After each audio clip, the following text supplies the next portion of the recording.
Alors, B'ezrat Hashem, la période de la destruction du premier temple, il y avait un tzaddik, un homme tzaddik, verrait Hashem, qui craignait Hashem, il s'appelait Yecheskel ben Bouzi. Yecheskel ben Bouzi, la Gemara dit qu'il était tellement un homme pur qu'il ne voulait jamais manger et à manger où il y a un doute. Ça veut dire que s'il y avait un doute sur du manger, il n'a jamais mangé. Surtout un béhéma. Quand ils égorgeaient un animal, et il y avait le moins de doute, ça veut dire qu'il fallait demander la question, est-ce que c'est cachère ou pas cachère? Dès qu'il y avait un doute sur un animal, il ne la mangeait pas. Okay? Et là, lo haya machnis ma'afchal safek biachas le kashruto. Okay? Ish tamim yashar, un homme droit, un homme intègre.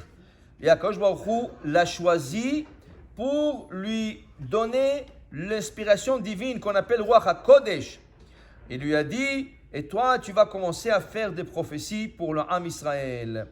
Le Tisha B'Av, le jour où le Beth Amikdash a été détruit, Akadosh Baruch Hu dit à Yecheskel, la Shekhinah, aujourd'hui, elle est Beth Amikdash, mais demain, le 10 du mois, la Shekhinah va quitter le Beth Amikdash. Et moi, dit Akadosh Baruch Hu, je sortirai de cette maison. Quand le prophète Yecheskel, il a vu que le kavod Hashem, il est mistalek, il s'en va de Beth Amikdash, il savait que si Hashem quitte le Beth Amikdash, c'est sûr que le Beth Amikdash va être détruit. Tant que la Shekhinah est là, tant que la présence divine, Akadosh Baruch Hu est là, le Goïm ne pouvait pas brûler le Beth Amikdash. La Gemara dit, ils ont tout essayé de mettre le feu de Beth Amikdash, ça n'a pas marché. Il fallait qu'Akadosh Baruch Hu envoie Gabriel, il lui a donné l'ordre à Gabriel de prendre une gachelet, une braise de l'autel céleste. Il lui a dit, va le descendre en bas pour que le Beth Amikdash puisse brûler parce qu'il n'a pas brûlé. La Kedusha qu'il y avait dans le mur de Beth Amikdash. Okay? Et après ça, Akadosh Baruch Hu a puni à Gabriel. Pourquoi il a puni à Gabriel? Il a dit, oui, je te donne l'ordre. Mais pourquoi tu t'es précipité? Il fallait attendre. Peut-être qu'ils auraient fait tchouva en entre-temps. Peut-être c'est quelque chose. Alors pourquoi je t'ai donné l'ordre? Il fallait attendre. Mais c'est ça qui a permis au Goïm de mettre le feu. Si Gabriel n'aurait pas commencé le feu n'aurait pas touché le Beth Amikdash, la Kedusha qu'il y avait là-bas. Alors, juste avant qu'Am Israël doit sortir à l'exil, Akadosh Baruch Hu dit à Yecheskel, prépare-toi des ustensiles pour l'exil. Pourquoi? Tous les exilés, ils vont marcher à pied. De Jérusalem jusqu'à Babylone. C'est tout un trajet. Jérusalem à Babylone, c'est tout un trajet. Et ils vont marcher à pied. Et qu'est-ce qu'il fallait préparer? Il fallait préparer une cruche d'eau. Il fallait préparer chatiyah, un matelas. Il fallait préparer un ke'ara, un bol. Okay? Et ça, c'est les trois choses qu'il fallait préparer. Maintenant, il dit pourquoi? La cruche d'eau, oui. Chemet, kli she'asim bo et hakemach la'achanat tafshil. Il mettait dans la cruche, il mettait un peu de farine pour préparer en route, pour qu'il puisse préparer quelque chose à manger. Maintenant, chatiyah. Pourquoi le tapis? Le tapis, quand il stationnait, quand il se reposait, il ne devrait pas se reposer par terre. Alors, s'ils ont un petit tapis, ils pourront se reposer sur le tapis. Le chatiach et la ke'ara, asher mitocha yochal v'ishte, le bol pour manger de ce bol. Le manger qu'ils vont trouver en route, ils vont manger de ce bol. Maintenant, quand Yecheskel, il a montré ces ustensiles à Bnei Israël, il leur a dit, préparez-le, vous allez sortir en exil, ils ne le croyaient pas. Alors, ils n'ont pas préparé les ustensiles. Qu'est-ce qui est arrivé? À la fin, Akadosh Baruch Hu les a exilés. Et là, ceux qui ont pu prendre un peu de farine avec eux, ils n'avaient pas d'ustensiles où préparer le pain, ou la farine, ou la semoule un peu. Qu'est-ce qu'ils faisaient? Ils creusaient dans la terre.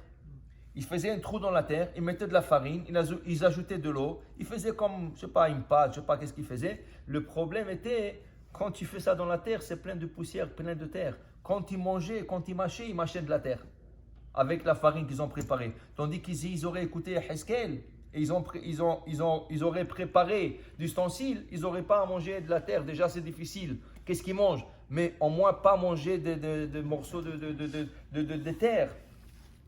Yecheskel, oui, il avait beaucoup de la peine que Hachem l'a nommé Navi, oui, mais maintenant, il n'est plus en Navi en Israël. Ces prophéties ne vont pas être en Israël.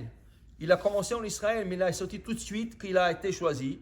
Tout de suite, il a été exilé avec tout le monde. Alors là, il va être sorti en galoute. Mais en galoute, en exil, il n'y a pas de prophétie.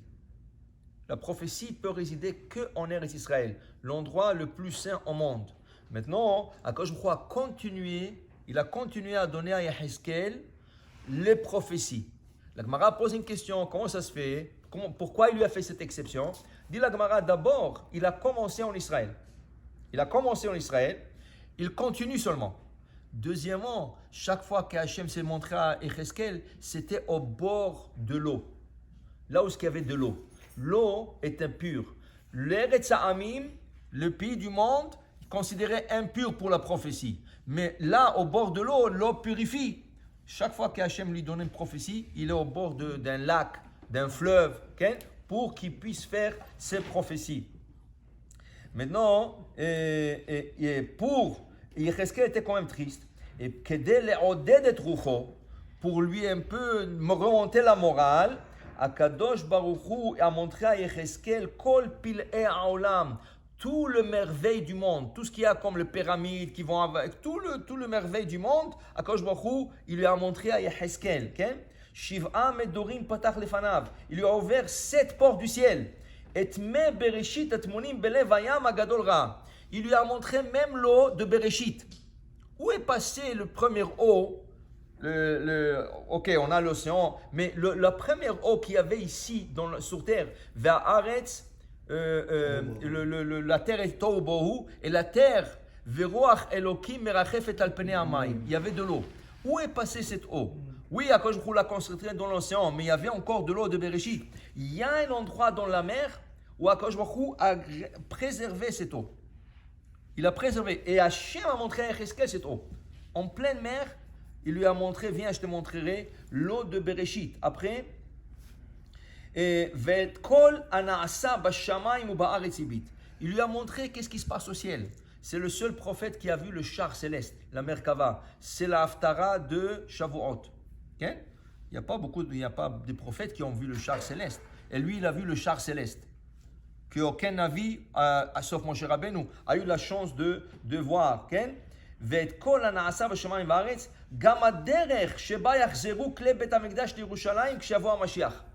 Il lui a montré même comment les ustensiles vont retourner de Rome en Israël. Ça veut dire qu'il lui a montré qu'il y aura un deuxième exil. Et les exilés et les ustensiles qui sont à Rome, ils vont retourner en Israël. Il lui a montré la route que les ustensiles vont retourner. Ve'ir'a lo Hashem har mitachat lanahar malemaim. Il lui a montré même qu'il y a une montagne sous un fleuve. Vraiment, une montagne est par-dessus un fleuve. Il lui a montré qu'il y a dans le monde toute une montagne sous un fleuve. Okay? Et Misham Yashuvu Lemkomam. Et c'est de là-bas, par cette route, là où il y a cette montagne sous le fleuve, c'est de là-bas qu'ils vont retourner en Israël. Okay? Tous les exilés. Ve'iralot merkavto. Okay? Et il lui a montré Malachim Amon et Ma'ala. Il lui a montré des anges. Okay? Tout ça, il lui a montré parce que c'était un homme pieux, un homme tzaddik. De là, tu comprends l'importance de ne pas mettre n'importe quoi dans la bouche. Okay? De ne pas mettre n'importe quoi. Une fois, il y avait les élèves du Baal Shem Tov. Et ils sont arrivés avec le rabbi, le Baal Shem Tov, ils sont arrivés dans un motel. Donc, alors, le propriétaire du motel était juif. Mais lui, il n'était pas là, c'était sa femme qui était là. Et il y avait un mendiant qui était allongé à côté de le cheminée du feu, là où il faisait le feu pour chauffer la maison. Donc, eux tout de suite, quand ils sont arrivés, ils ont appelé le Balat Habayit. Dis-nous, est-ce que tu manges kasher à 100%? Oui. Où tu achètes ton manger? Qui c'est que le shochet ici? Qui c'est qui vérifie le couteau? Comment tu prépares? Tu fais attention au lait, viande? Alors, le mendiant qui était là-bas, il leur a dit, vous faisiez tellement attention à qu'est-ce que vous mettez dans votre bouche, kol hakavod, mais est-ce que vous faites attention à qu'est-ce que vous sortez de votre bouche? Ça veut dire que ce n'est pas suffisant de faire attention à qu'est-ce qu'on rentre dans la bouche. Il faut faire attention à qu'est-ce qu'on sort de la bouche. On sait toute la Beth Amikdash charev parce que la shonara, les gens qui parlent la shonara, ça a causé la destruction du temple. C'est très important de faire attention à qu'est-ce qu'on rentre dans la bouche, qu'il n'y aura pas de doute. C'est pour ça que Yehezkel ben Bouzi, le Navi, il a eu la chance que la Shekhinah a résidé sur lui. Et il a eu tout ce vision et tout ce Akadosh Baruch Hu qui lui a montré le pilier de monde. C'est extraordinaire. Mais aussi, il faut faire attention. Qu'est-ce que tu sors de la bouche? Le Baal Shem Tov leur a dit, vous savez qui était ce mendiant? C'était Eliyahu Navi. Wow. Ces mendiants-là qui étaient là-bas, il était là pour vous donner une leçon. Il faut faire attention. Qu'est-ce qu'on rentre dans la bouche et qu'est-ce qui sort de la bouche. Alors ça, c'était le prophète Yecheskel. Okay? Alors, ici, il continue à raconter tout ce que Hachem lui a montré au prophète Yecheskel. Mais nous, on va maintenant passer à un autre prophète Daniel. Mais c'est très intéressant. Le Rab Ben Ishraï, il rapporte que, vous savez que le prophète Yecheskel, il est enterré en Babylone. Il était enterré là-bas. Il n'est pas retourné en Israël. Il est enterré en route là-bas. Et là-bas, ils ont préparé comme une maison, un muselé, okay, pour sa tombe et tout ça. Et les gens vont visiter. Le Rab Ben Ishraï ramène dans la Lachot, il y a toujours la machloket, le tefilim de Rashi Rabbeinu Tam. Rashi dit de faire le tefilim d'une certaine manière. Rabbeinu Tam dit qu'il faut faire, ça veut dire qu'il faut poser les parachutes d'une autre manière. Qu'est-ce que veut dire? Dans notre tefilim de la tête, nous avons 4 compartiments. 1, 2, 3, 4. Maintenant, dans chaque compartiment, on met une paracha. Kadesh Likol Bechor, Vaya Keviacha. Rashi dit, il faut dire ici Shema Israël et ici Vaya Im Shamoa. Rabbeinu Tam, il renverse l'ordre un peu. Il est d'accord que Kadesh Likol Bechor est là, oui, Vaya Keviacha, mais Rabbeinu Tam, il veut que 2 Vaya soient collés un dans l'autre. Ça veut dire juste à poser, un à côté de l'autre. Alors ici, il dit Vaya Im Shamoa et Shema est à la fin, à l'extérieur. Et c'était toujours la machloket. Rabbeinu Tam disait à son grand-père, Rashi c'était son grand-père, Rabbeinu Tam c'était Rabbi Yaakov ben Meir, son père, c'est-à-dire sa mère c'était la fille de Rashi. Alors Rabbeinu Tam disait à Rashi, tu sais grand-père, toi tu n'as jamais fait la mitzvah de Tefilim. Quand tu vas monter après 120 ans dans le ciel, on va te dire que Tefilim était c'est pas soul mais de Oraita. Et Rashi disait à son petit-fils, non, c'est toi qui as jamais le tefilim et c'est toi qui vas avoir des problèmes après 120 ans qu'on va te dire que tu n'as jamais posé le tefilim. C'était toujours un machloket comme ça. Ils étaient tous les deux ensemble dans la même ville. Il y en a qui suivaient Rashi, il y en a qui suivaient Rabbeinu Tam. Et la vérité, qu'est-ce qu'on doit faire? Alors le Rab Ben Ishraï ramène, comment ça se fait que dans le monde, tout le monde suit aujourd'hui Rashi? Toujours, on a toujours suivi Rashi. Bon, ceux qui sont un peu à plus haut niveau, Hassid, ou ceux qui sont un peu plus pieux, ils s'achètent une deuxième paire de Rabbeinu Tam. Mais la majorité du monde, c'est Rashi. Pourquoi Rashi? Pourquoi pas Rabbeinu Tam? Comment ça se fait que tout le monde a suivi Rashi? C'est pas parce que Rashi était plus âgé ou quelque chose comme ça. Rabbeinu Tam, c'était toute une sommité. Dit le Rab Ben Ishraï, vous savez pourquoi? Parce qu'un jour, le muselé qui avait sur la tombe de Yecheskel Hanavi est tombé. Tout est tombé, tout s'est écroulé. Et quand ils ont enlevé le débris, qu'est-ce qu'ils ont trouvé là-bas? Une paire de téphilim depuis Yecheskel Hanavi. Et quel était... Alors ils étaient intrigués. Oh, on va ouvrir le parachute et on va voir qu'est-ce qu'il y a dedans. Qu'est-ce qu'ils ont trouvé? Shitat Rashi. Comme Rashi. Comme Rashi. L'opinion de Rashi. Et depuis, alors ça c'est date depuis l'exil de Babylone. Alors ils ont dit, Rashi c'est le Ikar. Rabbeinu Tam, c'est une autre opinion, c'est la Humra. Alors, une fois, ils ont demandé au Gaon Mevilna. Le Gaon Mevilna, c'était un génie qui connaissait toute la Torah par cœur. Il a dit, pourquoi vous ne posez pas le tefillim de Rabbeinu Tam? Alors, il leur a dit, écoutez, il y a 64 opinions différentes comment faire le tefillim. Wow. Il y a un qui dit que la taille du tefillim est comme ça. L'autre, il dit que la hauteur du tefillim est comme ça. L'autre, il dit qu'il faut coudre de telle manière. L'autre, il dit que les lanières devraient être... Il dit 64 opinions. Il dit, si je veux commencer avec un, je ne vais pas finir. Alors, je prends la base. La base, c'est Rashi, c'est point. Ni Rabbeinu Tam, ni Shimusha Rabba, parce qu'il y a une troisième paire de tefillim qui se met que à Mincha, Shimusha Rabba, que le Harizal a instauré. Oui, et il y a des opinions. Il y en a qui veulent maintenant qu'entre chaque compartiment, il y a une fil qui passe. Tu passes un fil, un guide. Okay? Avant, les gens ne faisaient pas ça. Maintenant, c'est une chomra de passer le fil. Il y a tellement 64 opinions. Dis-le quand on vient si je veux commencer où je veux terminer avec ça. C'est vrai que le Baba Salé, Lui, chaque fois qu'il y avait quelque chose de nouveau dans le téphilim, il achetait une nouvelle paire de téphilim. Une fois, quelqu'un lui a dit, vous savez, Baba Saleh, on a sorti un encre nouveau. Et qu'est-ce qu'il a de spécial cet encre? Il ne s'efface pas vite.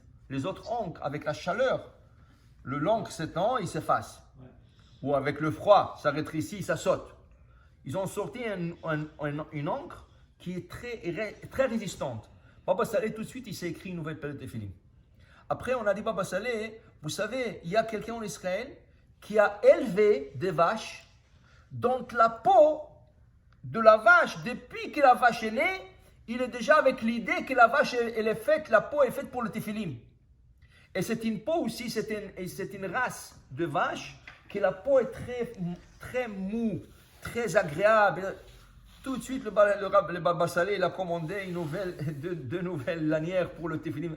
Dès qu'il y avait une khumra dans le téphilim, le Baba Saleh l'achetait tout de suite. Il avait des téphilim, il avait quelques paires de téphilim. Mais chaque fois qu'il y avait quelque chose de nouveau qui sortait, il achetait. Mais le Gaon me vient à l'idée, moi je ne fais pas suivre ça.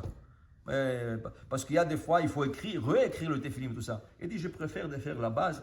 La base, c'est Rashi. Alors cela, c'est dans la tombe dans le Tzion là-bas, dans le Yecheskel Hanavi, qu'on a trouvé le téphilim de base, qui est le téphilim de Rashi. Maintenant, on va passer à un autre prophète qui était à cette époque là-bas en Babylone. C'était le prophète Daniel. Daniel, c'était un prophète tout jeune.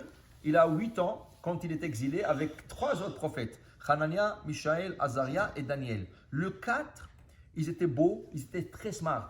Alors Nebuchadnezzar, le roi qui a détruit le Beth Amikdash, il a été impressionné par leur sagesse. Alors il leur a pris comme des conseillers. Parce que les Juifs étaient toujours connus comme des Chachamim. Le Juif était toujours Chacham. Même dans le monde d'aujourd'hui, qui c'est qui a le plus de prix de Nobel? Les Juifs. Comment les Goïms regardent les Juifs? Le plus Chachamim. Alors, il a pris le 4, jeune, il les a gardés dans son palais, il leur a donné des chambres, et c'est là-bas qu'ils ont été éduqués. Ça veut dire éduqués. Il voulait leur éduquer, et il voulait qu'eux, ils donnent le conseil. Mais le plus proche au roi Nebuchadnezzar, c'était Daniel. Parce qu'il était très smart. Alors il dit ici, Daniel, il était un prophète. Il est devenu un prophète après. Et un soir, Chalom Muzar Mafrid. Il a fait un rêve très bizarre, mais qui faisait peur.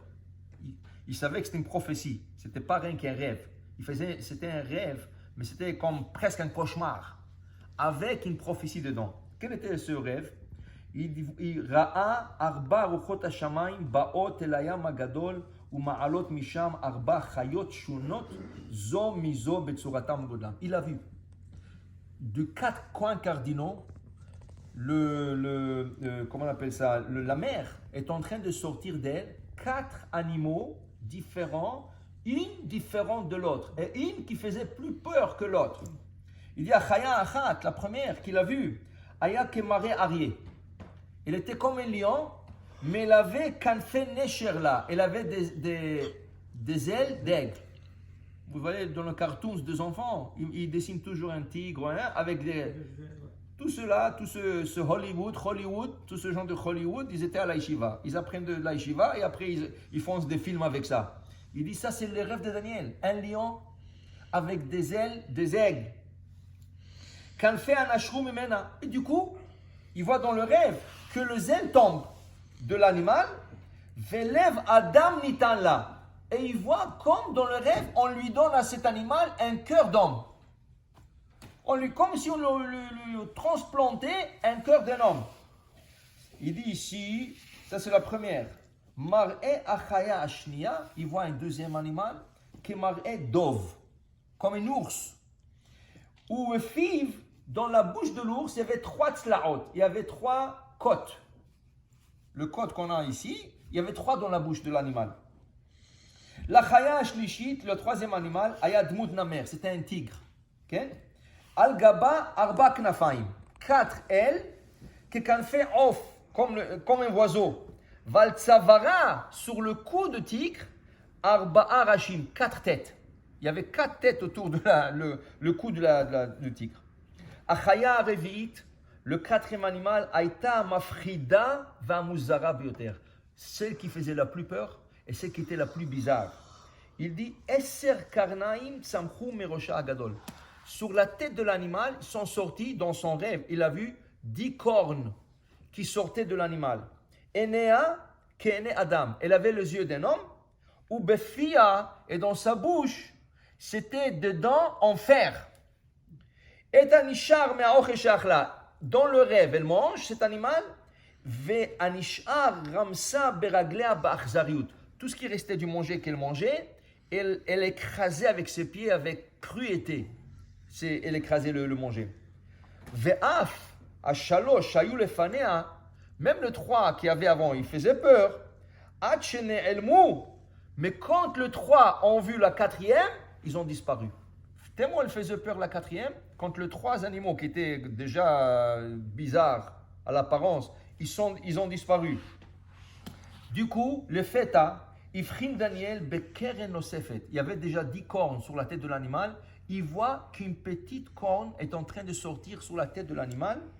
Ktana, me'acherot, plus petite que les autres. Tsomachat al rosh hachaya. Et dans la corne, 2 yeux. Sur la corne, il y avait 2 yeux. Il y avait même une bouche dans la corne. Boto sha'a, dans ce moment-là, naflu shlosha mikarne arishonot, ou mina koeren aniktana nishma kol. Il voit que 3 cornes, ils tombent. Et la corne, la petite corne, il y avait une voix très forte qui sortait de cette bizarre. Il a dit, dans son rêve, il était tout effrayé. Dans le rêve, il était tout effrayé. Et Nidgala lefanav kvod Hashem. Et Hashem s'est dévoilé à Daniel. Al-Kiseh asui mishvi ve'esh. C'était un trône céleste en feu. Al-Galgale esh. Installé sur 2 roues en feu. Nitzav akiseh ve'tachtav avar na'ar. Et sous la chaise, un fleuve en feu. Alors il voit il voit un trône céleste en feu, il sait qu'Hachem, dans sa pensée, il sait qu'Hachem est là-bas. Il y a 2 roues en feu, il y a un fleuve qui passe, de l'eau qui coule, mais l'eau sent du feu. Okay? Il dit ici, Elef, Alfé, Malachim, de milliers d'anges, Amdou, Saviv, qui à Kavod, étaient autour de la chaise, Veshirtu et Elohim, en train de louer l'Éternel. Kshegia, Kolash, la Chaya, Mitoch, Akeren, Shalrosha, quand on entendait la voix de l'animal, de la petite corne avec la bouche qui parlait, le Ozne Akadosh Baruch Hu, Dan Otalamavet. Akadosh Baruch Hu a condamné l'animal à mort. Parce que normalement, devant Hachem, tu dois te taire. Et cet animal, quand même parlait devant Hachem, sans permission, tout de suite, Akadosh Baruch Hu a dit, il décrète un mort sur cet animal. Miyad, tout de suite, Mal'achav, le Mal'achim qui était autour, ils ont attrapé cet animal et ils ont brûlé complètement l'animal, qu'il ne restait rien d'elle.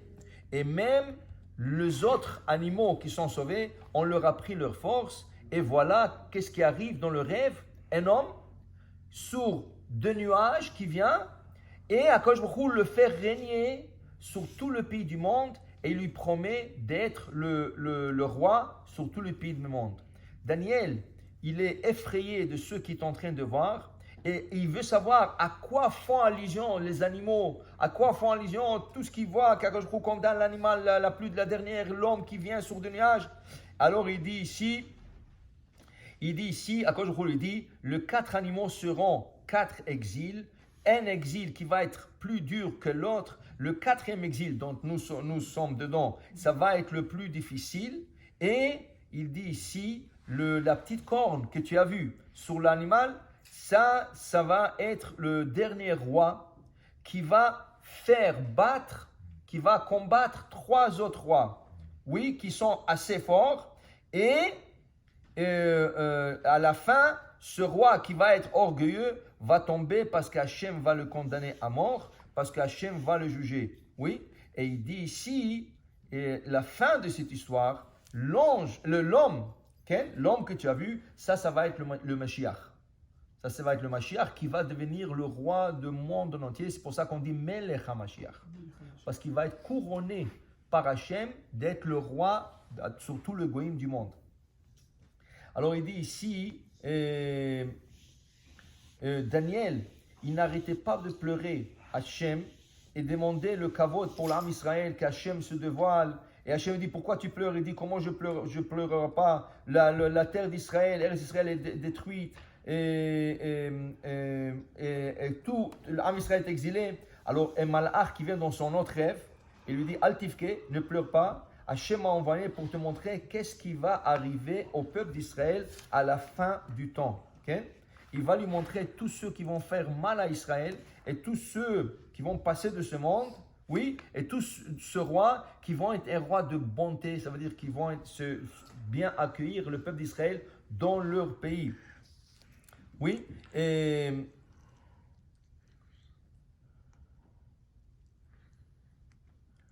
alors il dit ici, à la fin du temps, le malach il dit, Yakum Ba'am Israël Mashiach Sheker. À la fin du temps, il y aura un faux prophète qui va être de la tribu d'Ephraïm. Et il ramassera tout le Am Israël et il va leur dire à tout le monde que lui, il est le Mashiach. Okay? Et Am Israël va lui dire, si tu es Mashiach, tu devrais être capable de faire trois choses. La première chose que tu devrais être capable, c'est prendre un bâton et tourne-le en serpent. Moshe Rabbeinu, quand il a été choisi d'être le Mashiach d'Am Israël, le sauveur d'Am Israël, c'est quoi la première chose qu'Hachem a fait? Il a dit, qu'est-ce que tu as dans la main? Mazeh biyadcha maté. Jette-le, le bâton est tourné en serpent. Ce Mashiach Sheker, quand il va venir, le peuple, ils vont lui demander, tu as Mashiach? Prends ton bâton, tourne-le en serpent. Est-ce que tu es capable? Ça va être une preuve. Est-ce que tu es capable? Et après, ils vont lui dire, prends un autre bâton, oui, prends un autre bâton et tourne-le en amandes, une branche d'amande avec des fleurs et avec des amandes, comme Moshe Rabbeinu a fait avec le bâton d'Aaron. Ça, si tu es capable de faire, fais-le. Okay? Et après, il dit ici, et si tu es vraiment le Mashiach, emmène-nous et Tzintzen et Hamman. Emmène le jar du man, le jar qui a été préservé dans le désert, de la manne. Qu'Akadosh Baruch Hu a dit à Moshe, gardez un petit échantillon de la manne pour que je montre à toutes les générations. Toi, tu devrais savoir où est-ce qu'elle est, tu es Mashiach. Hachem t'a tout dévoilé. Ça, c'est les trois questions qu'il faut poser. Si quelqu'un vient et dit, je suis Mashiach, pas de problème, on te croit. Prends un bâton, tourne-le en serpent. Prends un bâton, sors de fleurs d'amandier et des amandes. Et emmène-nous la Tzintzen et Hamman. Si tu es capable de faire ces trois choses, on va te croire que tu es Mashiach. Mais le problème, que ce roi-là, il ne va pas accepter et il va faire de problèmes à Am Israël. Okay? Et il dit ici, et il va avoir de gens qui le suivent, okay? Et il va tuer tous ceux-là qui ne croient pas en lui. Et beaucoup vont se sauver dans le désert, beaucoup vont trouver des abris dans le désert, et Akadosh Baruch Hu va protéger tout celui qui se sauve de lui. Tout celui qui ne voudra pas le joindre à lui, il se sauvera, Akadosh Baruch Hu le protégera. Okay? Et ça va prendre un peu de temps, okay? Jusqu'à que ce Mashiach, okay? Il va être puni, et le vrai Mashiach va se dévoiler à Am Israël. Pour dire que à la fin du temps, malheureusement, il y aura beaucoup de messies, de faux messies. Okay? Et il dit ici, un de messie va être un messie Malchut arabe, depuis arabe. Okay? Il va être un de ce messie et ça va causer beaucoup de problèmes à Israël. Mais ils disent que la fin du temps, ça va être une guerre, pas nucléaire, pas chimique, ça va être une guerre de Emouna. Ceux qui vont rester à la fin du temps, c'est ceux qui ont eu la grande Emouna. Alors une fois, il y avait un homme, un chassid, il a dit que lui, il a vu Rabbi Elimelech de Lizansk, Noam Elimelech, qui était un grand chassid. Noam Elimelech, c'était un des élèves de Baal Shem Tov, un des plus grands chassidim, lui et son frère, Rabbi Zouché, qui est à Napoli. Et ce chassid-là, il a vu, moi j'ai vu le Rabbi Elimelech de Lizansk. Il lui a dit, est-ce que tu as jamais écouté un Dvar Torah de Rabbi Elimelech? Comment il a expliqué le concept de Chevle Mashiach? Pourquoi on appelle la dernière période du temps Chevle Mashiach, le corde de Mashiach? Alors il dit oui. Une fois à Seuda Shlishit, Rabbi Elimelech, il a expliqué qu'est-ce que c'est Chevle Mashiach. Pourquoi on appelle ça pas le temps de Mashiach? Pourquoi on appelle ça Chevle, le corde de Mashiach? Il dit à la fin du temps, sachez qu'il y aura comme une grande corde.